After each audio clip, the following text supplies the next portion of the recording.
আজকের ব্লগটা নববর্ষের দ্বিতীয় ব্লগ।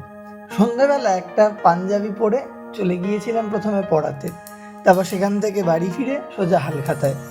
নববর্ষের দিন বাঙালি হয়ে একটা পাঞ্জাবি পরবো না আর হালখাতা করতে যাব না, এটা তো হতেই পারে না।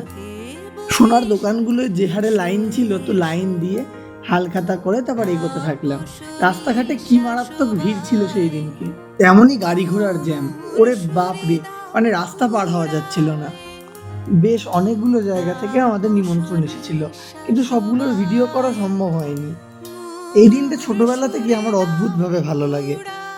নতুন জামা পরে দোকানে দোকানে যাওয়া, ফুচকা, কোল্ড ড্রিঙ্কস, আইসক্রিম খাওয়া একটা অন্যরকম মজা।